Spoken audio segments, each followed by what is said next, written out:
yake? Sauti ya wito ilianza mbali kidogo tangu nikiwa shule ya msingi. Nikiwa mdogo bado kuna sister jirani yetu ambaye alikuwa sister wa shirika la Salvatorian Mtwara. Kwa hiyo alikuja mara moja tukiwa watoto, nikamuona, nikaanza kutamani kuwa mtawa. Lakini kwa bahati mbaya sana parokia niliozaliwa ni wakati ule ilikuwa ni parokia Korongoni na Kigango cha Weruweru, ambapo kwa sasa Weruweru ni parokia teule. Kwa hiyo ilikuwa ngumu kuwa na masista. Kwa hiyo sikuwa nafahamu sana kuhusu watawa.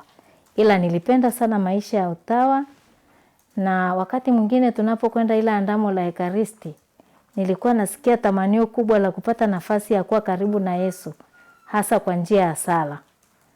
Kwa hiyo hatama hiyo iliendelea mpaka wakati ambapo nimekuja kuona masista nikiwa ninasoma chuo cha VETA Karanga kabla sijaingia utawani. Kwa hiyo niliona masista ile hamu ikaendelea. Kwa mazingira yetu kidogo ilikuwa ngumu. Ukisema unataka kwenda utawa, watoto wengine walikuwa wanatucheka. Kwa hiyo wakati mwingine unaogopa, lakini nakumbuka nilianza nikiwa darasa la 4, wakati tunaanza kuulizwa what are you going to be? Mimi nikasema naenda kuwa sister. Wenzangu walinicheka sana. Lakini ile hamu iliendelea kukua mpaka nilipomaliza darasa la 7 nikaenda chuo cha VETA, ikaendelea. Baadaye wakati namaliza ndio nikaenda mimi mwenyewe shirikani kwenye ofisi kuu ya shirika. Sikuwa najua taratibu za kuandika barua. Kwa hiyo nilifika nikamwambia nataka kuwa sister. Mwanzoni ilikuwa yani hawakuelewa kwa urahisi, lakini wakasema sawa. Baada ya interview ya mdomo nikapewa mtihani siku ile ile. Nikafanya mtihani, nikaenda nyumbani. Baada ya siku 2 nikapata ujumbe kwamba natakiwa niende hapo ofisi kuu ya shirika nikaonane na mkuu wa shirika. Kwa hiyo nilienda nikamuona mama mkuu.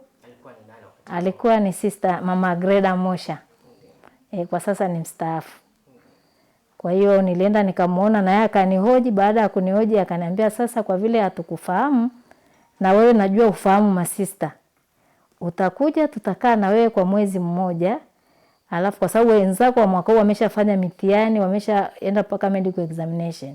Baada ya mwezi mmoja tukiona una mwelekeo wa maisha ya utawa, tutakupa maelekezo mengine. Kwa hiyo nilifika pale nikakaa kwa mwezi mmoja.